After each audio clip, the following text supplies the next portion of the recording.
नमस्कार, हमारे चैनल में आपका स्वागत है। मैं हूं रामचंद्र मौर्य। साथियों, राहुल गांधी का आक्रामक रुख से भारतीय जनता पार्टी डर गई है।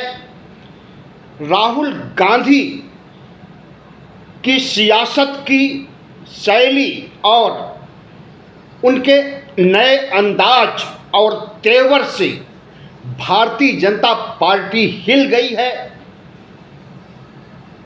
क्या राहुल गांधी मोदी सत्ता को उखाड़ फेंकने में कामयाब होंगे मध्यावधि चुनाव में या फिर 2029 के चुनाव में? आज हम इसी का विश्लेषण करेंगे और उन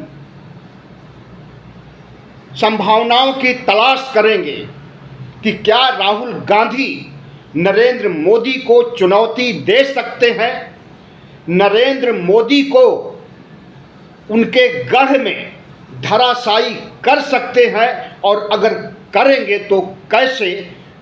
हमारे चैनल को सब्सक्राइब कर लीजिए, इससे हमें बहुत ताकत मिलेगी। तो साथियों, एक तरफ प्रधानमंत्री नरेंद्र मोदी संसद में राहुल गांधी को बाल बुद्धि जैसी शब्दावली दे रहे हैं। और याद कीजिए, चुनाव के समय राहुल गांधी को शाहजादा कहा करते थे, कांग्रेस का शाहजादा। तो शाहजादा और बालक बुद्धि में कितना बड़ा अंतर है आप समझ सकते हैं। शाहजादा से पहले Bharatiya Janata party, IT cell और भगवा गैंग के लगभग सभी लोग राहुल गांधी को पप्पू कहा करते थे, लेकिन आज पप्पू नहीं कह सकते हैं। और प्रधानमंत्री नरेंद्र मोदी अगर बालक बुद्धि कह रहे हैं और अभी भी राहुल गांधी की हंसी उड़ा रहे हैं, तो समझ लीजिए कि कुछ न कुछ वो छिपा रहे हैं। और इसीलिए राहुल गांधी का कद छोटा दिखाने के लिए, उन्हें बाल बुद्धि, बच्चों की तरह सोच वाला साबित करने के लिए नरेंद्र मोदी ऐसा कर रहे हैं, जबकि अंदर से डरे हुए हैं। और उनका डर अमित शाह के मुंह से संसद भवन में ही प्रकट हो जाता है, जब वो कहते हैं कि अध्यक्ष महोदय, हमें संरक्षण दीजिए, हमें संरक्षित कीजिए, कह करके अपने डर का इजहार करते हैं और ओम बिरला से गुहार लगाते हैं कि हमें राहुल गांधी के हमले से, राहुल गांधी की आक्रामकता से, राहुल गांधी के बड़े कद से डर गए हैं अमित शाह। तो नरेंद्र मोदी कुछ और कह रहे हैं, बालक बुद्धि कह रहे हैं, और अमित शाह डरे हुए हैं, ओम बिरला से संरक्षण मांग रहे हैं। तो यह विरोधाभास आपने संसद में देखा होगा। दरअसल प्रधानमंत्री नरेंद्र मोदी भी डरे हुए हैं, लेकिन दुनिया के सामने, संसद भवन में, सांसदों के सामने, संसद से सड़क तक वह अपने डर को छिपाना चाहते हैं। और अगर डर नहीं होता तो शायद अमित शाह को भी डर नहीं होता। राहुल गांधी के व्यक्तित्व का विकास, उनका सियासी कद जिस तेजी से बढ़ रहा है, और इसके लिए वह पसीना भी बहा रहे हैं, या यूं कहें कि खून पसीना एक कर रहे हैं। आपने देखा कि गुजरात में जिस तरह से राहुल गांधी ने प्रधानमंत्री नरेंद्र मोदी को उन्हीं के गढ़ में घेरते हुए कहा कि भारतीय जनता पार्टी ने हमारे कार्यालय को ध्वस्त किया है, हमारे कार्यालय को तोड़ा है, तो हम भारतीय जनता पार्टी को ही तोड़ देंगे। और गुजरात सरकार को जब चुनाव होगा तो धराशायी करके अपनी सरकार बनाएंगे। और राहुल गांधी के इस बयान को गोदी मीडिया ने राहुल का अहंकार कह करके जिस तरह से प्रचारित किया है, हमें लगता है कि गोदी मीडिया प्रधानमंत्री की चरण वंदना में उसे कहना ही पड़ेगा, और नहीं कहेगा तो गोदी मीडिया की भी खबर लेना जानते हैं नरेंद्र मोदी। और राहुल गांधी का आत्मविश्वास कि अभी चुनाव नहीं है, 2027 में चुनाव है और लगभग पिछले 30 सालों से गुजरात में हारती आई है कांग्रेस, तो एकाएक कैसे हरा देंगे, इस तरह के तमाम सवाल पूछे जा रहे हैं। अगर 22 जनवरी को जब अयोध्या में प्राण प्रतिष्ठा और उद्घाटन कार्य हुआ था, उस समय कोई पूछता कि राहुल गांधी और इंडिया गठबंधन को उत्तर प्रदेश में कितनी सीटें मिल रही हैं, तो शायद लोग यही कहते 10-20 से ज़्यादा सीटें नहीं मिलेंगी उत्तर प्रदेश में। और सिर्फ उत्तर प्रदेश ही नहीं बल्कि राष्ट्रीय स्तर पर कांग्रेस की 2014 और 2019 के हालात वैसे ही रहेंगे जैसे 2014 और 2019 में बड़ी हार हुई थी।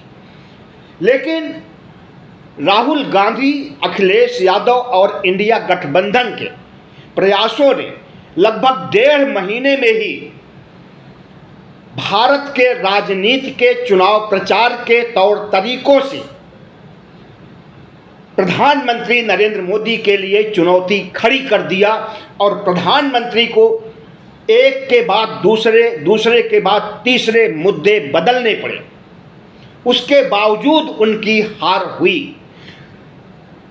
प्रधानमंत्री नरेंद्र मोदी का सबसे बड़ा मुद्दा, या यूं कहें मास्टर स्ट्रोक, राम मंदिर और हिंदुत्व का जागरण पूरे देश में करना, पूरे देश को राममय करना, यही सबसे बड़ा एजेंडा था 2024 जीतने का।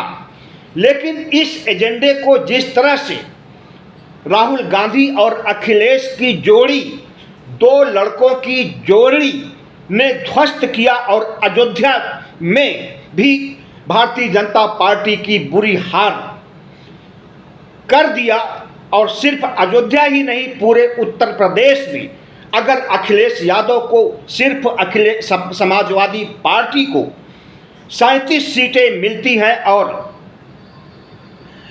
कांग्रेस को जो कि मृतप्राय थी उत्तर प्रदेश में आज से नहीं 2009 से ही, वह मृतप्राय फिर से जिंदा हो जाती है पार्टी और 6 सीटें जीत करके लाती है। 44 सीटें अगर मिला लिया जाए तो चंद्रशेखर की, रावण की मिला लिया जाए तो 44 सीटों पर फतह किया इंडिया गठबंधन ने। अगर इसी तरह से, और एक बात और कि उत्तर प्रदेश भारतीय जनता पार्टी के हिंदुत्व का गढ़ माना जा रहा था।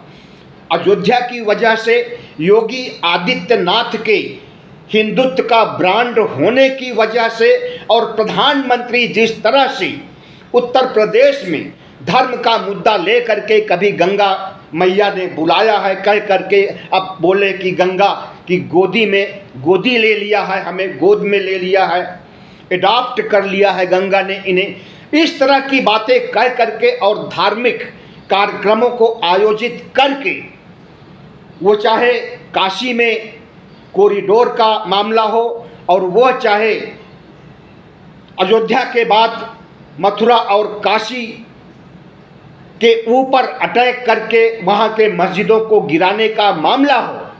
आपको याद दिलाएं कि उत्तर प्रदेश के उप मुख्यमंत्री केशव प्रसाद मौर्य ने ट्वीट भी किया था और प्रेस कॉन्फ्रेंस में कहा भी था, अयोध्या तो झांकी है, काशी मथुरा बाकी है। तो सांप्रदायिकता और धर्म का उन्माद खड़ा करके जिस तरह से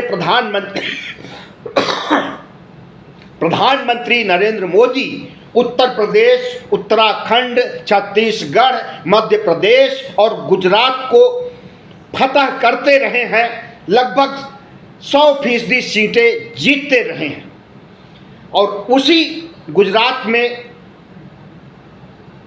प्रधानमंत्री नरेंद्र मोदी को पटकनी देने की बात अगर राहुल गांधी कह रहे हैं तो उसका आधार भी है। जिस तरह से उत्तर प्रदेश में नरेंद्र मोदी और बीजेपी को पटकनी देने का काम दो लड़कों ने किया है, उसी तीखे तेवर, आक्रामकता और आत्मविश्वास से लैस हो करके राहुल गांधी ने एक चैलेंज किया है। और सिर्फ गुजरात ही नहीं, गुजरात तो ट्रेलर है।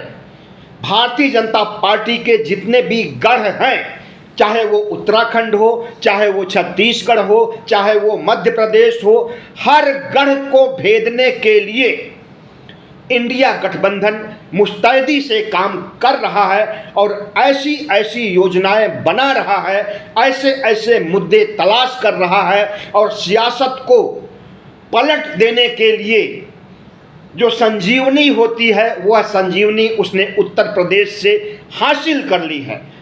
तो नरेंद्र मोदी के लिए सिर्फ गुजरात ही नहीं बल्कि उसके जितने भी गढ़ हैं उस पर कब्जा करने के लिए दो लड़कों की जोड़ी ने प्रयास शुरू कर दिया है। और इतना हम जानते हैं कि राहुल गांधी ने यह नहीं कहा कि सिर्फ राहुल गांधी गुजरात को ध्वस्त करेंगे, गुजरात की सरकार को तोड़ेंगे, खत्म करेंगे। उन्होंने यह कहा कि इंडिया गठबंधन गुजरात को ध्वस्त करेगा, गुजरात को तोड़ेगा। इंडिया गठबंधन का मतलब कि आम आदमी पार्टी भी गुजरात में पैठ बना चुकी है और उसके 5 विधायक भी 2024 के चुनाव में 2022 के गुजरात विधानसभा के चुनाव में आम आदमी पार्टी के 5 विधायक जीते भी हैं और वोट प्रतिशत भी 13% से अधिक हो गया है। तो अगर राहुल गांधी आम आदमी पार्टी इंडिया गठबंधन को लेकर के और अपने मुद्दे जो कि हिंदुत्ववादी पार्टी भारतीय जनता पार्टी है उसके हिंदुत्व का भंडाफोड़ उन्होंने संसद में ही कर दिया है और संसद से सड़क तक एक अनवरत सिलसिला चला रखे हैं।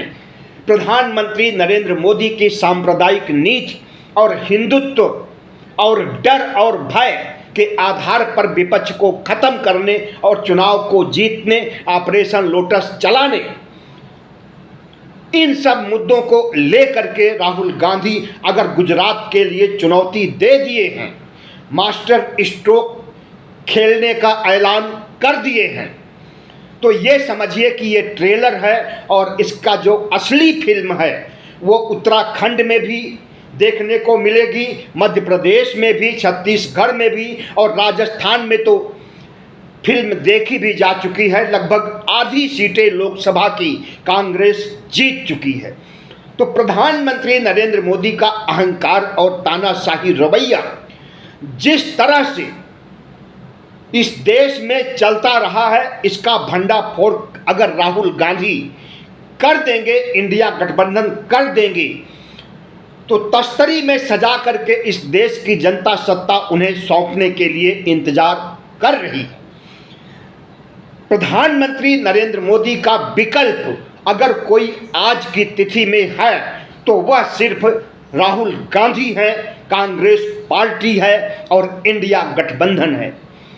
तो जिस तरह से राहुल गांधी ने ललकारते हुए चैलेंज किया है गुजरात में, वह सामने आ जाएगा इसी साल जब हरियाणा, महाराष्ट्र और झारखंड में चुनाव होंगे।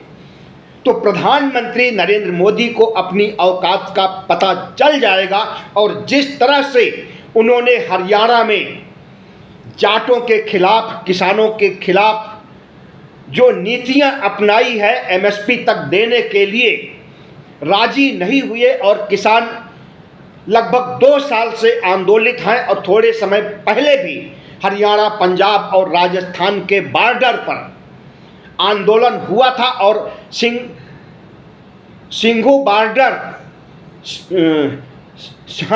बॉर्डर पर अभी भी मुस्तैद हैं किसान। शंभू बॉर्डर पर अभी भी मुस्तैद हैं किसान। तो जिस तरह से प्रधानमंत्री नरेंद्र मोदी इस देश के चुने हुए मुख्यमंत्रियों को बिना किसी आधार पर गिरफ्तार कर लेते हैं और उन्हें ईडी के माध्यम से पूरे लोकसभा चुनाव के दौरान हेमंत सोरेन को जेल में ठूंसे रहते हैं और जैसे ही चुनाव खत्म होता है हेमंत सोरेन को रिहा कर देती है कोर्ट। इसी तरह से केजरीवाल के साथ खेला खेल रहे हैं और इन्हें भी जल्दी सुप्रीम कोर्ट रिहा करने वाला है। तो प्रधानमंत्री नरेंद्र मोदी के सभी ब्रह्मास्त्र फेल हो रहे हैं और वो चाहे ईडी आईटी हो, वो चाहे डर और भय दिखा करके, वो चाहे ऑपरेशन लोटस करके चुनाव जीतने और एमपीज को, विधायकों को अपने खेमे में करने की कवायद हो, उन सब पर डेंट लग चुका है। प्रधानमंत्री नरेंद्र मोदी का जो सबसे बड़ा मुद्दा हिंदू और मुस्लिम का हुआ करता था, धार्मिक उन्माद फैला करके, धार्मिक कर्मकांड करके जिस तरह से भारतीय जनता पार्टी चुनाव जीतती थी 2024 के चुनाव में, उसका धार्मिक मुद्दा भी नहीं चला। और यह सिलसिला सिर्फ 2024 ही नहीं बल्कि कर्नाटक में भी इस तरह से इन्हें हार मिल चुकी है, धार्मिक आधार पर इन्हें वोट नहीं मिले हैं। वहाँ पर प्रधानमंत्री नरेंद्र मोदी ने बजरंग बली को ला करके बीच में और सभाओं में बजरंग बली के नारे लगा करके, और यहाँ तक कि उन्होंने कहा जब वोट दीजिए तो बोलिए बजरंग बली की जय, लेकिन बजरंग बली की जय बोलने वाला कोई नहीं हुआ। और आरएसएस ने कर्नाटक चुनाव में हार के बाद ही घोषणा कर दिया था अपने अखबार ऑर्गेनाइजर के माध्यम से कि अब धार्मिक मुद्दा नहीं चलेगा और प्रधानमंत्री नरेंद्र मोदी का चेहरा भी नहीं चलेगा, मोदी की गारंटी भी नहीं चलेगी। लेकिन प्रधानमंत्री नरेंद्र मोदी वही धार्मिक मुद्दा लेकर के फिर 2024 में आ गए। राम मंदिर के उद्घाटन कार्य और प्राण प्रतिष्ठा को लेकर के, हालांकि साधु संतों और शंकराचार्य तक ने कहा कि आधे अधूरे मंदिर का उद्घाटन करना नरेंद्र मोदी के लिए अभिशाप साबित हो सकता है, और वाकई अभिशाप साबित हुआ। उत्तर प्रदेश बुरी तरह से हारे और अयोध्या भी हार गए। तो प्रधानमंत्री नरेंद्र मोदी के खिलाफ विपक्ष एकजुट नहीं था, और उस विपक्ष में जिस तरह से राहुल गांधी और अखिलेश यादव ने भूमिका अदा की है, और राहुल गांधी तो लगता है कि जैसे अभी चुनाव खत्म ही नहीं हुआ है, एक न एक नैरेटिव पेश कर रहे हैं और उस नैरेटिव पर भारतीय जनता पार्टी को बैक फुट पर ले जाने की कोशिश कर रहे हैं। संसद में जिक्र होता है गुजरात का, तो राहुल गांधी गुजरात पहुंच जाते हैं 24 घंटे के अंदर। हाथरस का जिक्र होता है, उसी दिन हाथरस में दुर्घटना घटी थी और 122-23 से ज़्यादा लोग मारे गए थे भगदड़ की वजह से। तो हाथरस का जिक्र संसद में होता है और दूसरे दिन राहुल गांधी हाथरस पहुंच जाते हैं। मणिपुर का जिक्र होता है कि मणिपुर में लगभग 1.5 सालों से जो खूनी खेल का तांडव चल रहा है वह अभी बंद नहीं हो रहा है, और राहुल गांधी और इंडिया गठबंधन के सारे नेताओं ने प्रधानमंत्री नरेंद्र मोदी को घेरा, और जब तक उनका भाषण चलता रहा तब तक मणिपुर के नारे लगाता रहा इंडिया गठबंधन। प्रधानमंत्री नरेंद्र मोदी तो न कभी मणिपुर गए हैं और लगता है कि न कभी जाएंगे। अमित शाह को भेजते रहते हैं, लेकिन उनके जाने और आने से कोई फर्क नहीं पड़ता है। मणिपुर के लोग अमित शाह को ठुकरा चुके हैं, मोदी का इंतजार कर रहे हैं कि आकर के आश्वासन दें उन दोनों गुटों को कि दोनों गुट एक दूसरे पर अटैक नहीं करेंगे तो इसके अच्छे परिणाम आ सकते हैं। लेकिन राहुल गांधी जब से मणिपुर जल रहा है 2 बार जा चुके हैं और उन्होंने अपनी न्याय यात्रा भी मणिपुर से ही शुरू की थी और अब तीसरी चौथी बार कल वो जा रहे हैं मणिपुर और मणिपुर में पीड़ितों से मिलेंगे, दोनों गुटों से मिलेंगे, आदिवासियों के आंसू पोंछेंगे और उसके बाद लौट करके आएंगे तो प्रेस कॉन्फ्रेंस करेंगे। तो प्रधानमंत्री नरेंद्र मोदी आज ऐसी स्थिति में हैं जिस स्थिति में कभी 2014 में नरेंद्र मोदी थे और कांग्रेस बैकफुट पर थी, उसे जिस तरह से भ्रष्टाचार को लेकर के घेरा गया था, प्रधानमंत्री नरेंद्र मोदी का आत्मविश्वास बढ़ा था और तमाम जुमले और झूठे वादे दे करके चुनाव जीते। तो जो प्रधानमंत्री नरेंद्र मोदी की 2014 में स्थिति बनी थी, आज वही स्थिति राहुल गांधी बना रहे हैं पूरे देश में घूम घूम करके और किसी भी ऐसे मुद्दे को नहीं छोड़ रहे हैं जो कि कांग्रेस और इंडिया गठबंधन को फायदा पहुंचा सकता है। प्रधानमंत्री नरेंद्र मोदी पहले नैरेटिव सेट करते थे और इंडिया गठबंधन के लोग उस पर नहीं चल पाते थे क्योंकि गठबंधन इंडिया का था ही नहीं, विपक्ष था और वो बटा हुआ था। लेकिन अब इंडिया गठबंधन और राहुल गांधी नैरेटिव सेट कर रहे हैं और उस नैरेटिव पर चलने का काम प्रधानमंत्री नरेंद्र मोदी कर रहे हैं। तो 2014 जैसी स्थिति हो गई है।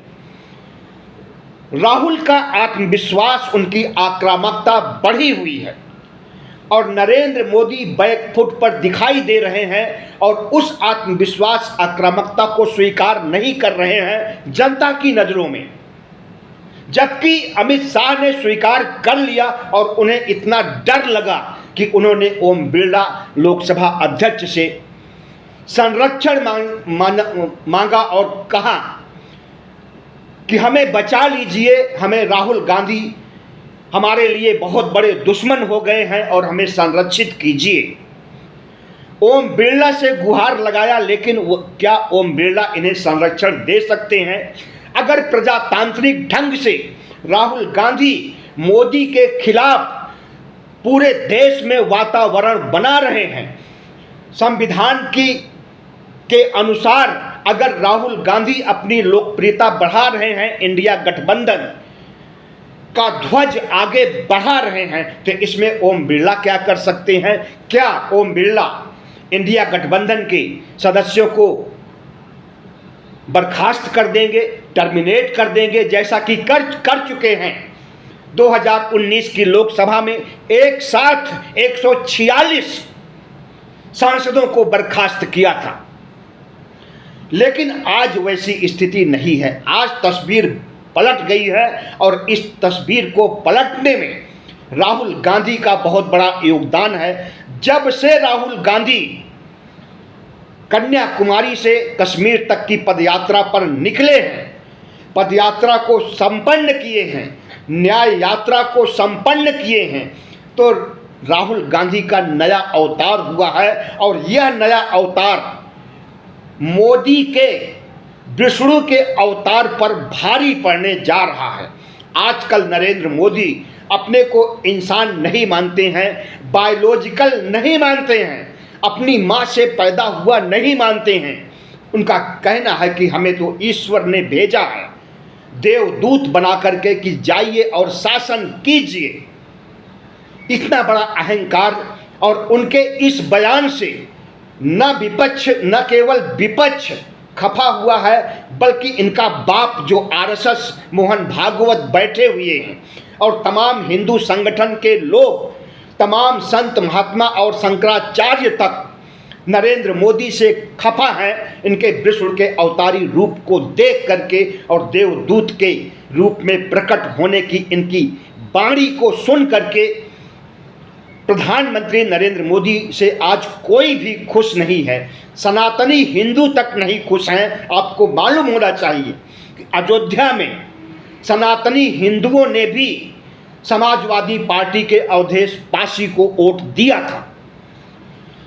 तो आज भारतीय जनता पार्टी की ऐसी स्थिति हो गई है कि राहुल गांधी ने उन्हें इस तरह से घेरा है, ओबीसी एससी एसटी के अधिकारों को लेकर के, खास करके पिछड़े वर्ग के तमाम लोगों, तमाम ऐसे पिछड़े वर्ग के लोगों जो कि गरीबी रेखा के नीचे हैं, जो कि 5 किलो राशन पर जिंदगी बसर कर रहे हैं, इन लोगों के हक अधिकार के लिए जो लड़ाई राहुल गांधी लड़ रहे हैं, उससे ओबीसी एससी एसटी में राहुल गांधी का विस्तार हुआ है और राहुल गांधी के साथ सहानुभूति हो गई है। और संविधान के मुद्दे ने तो दलितों को भी इंडिया गठबंधन के खेमे में ला दिया है।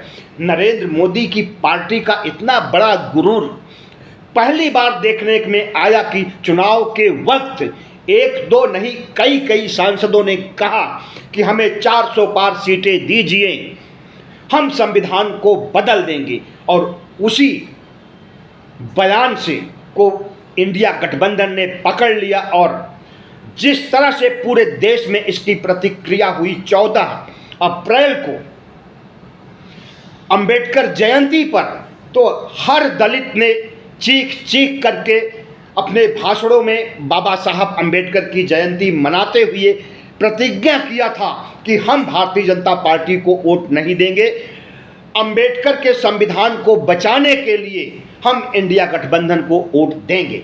तो प्रधानमंत्री नरेंद्र मोदी जिस बड़बोलेपन के साथ 2014 से 2024 तक राज किए हैं और 2024 में जिस तरह से खंडित जनादेश इन्हें मिला है और बैसाखियों की सरकार चला रहे हैं, कब ये बैसाखियां छिटक जाए और मध्यावधि चुनाव कराने की नौबत आ जाए, कुछ नहीं कहा जा सकता है। और राहुल गांधी चुनाव प्रचार करने के बाद एक तरह से जीत और हार दोनों हुई है कांग्रेस इंडिया गठबंधन की।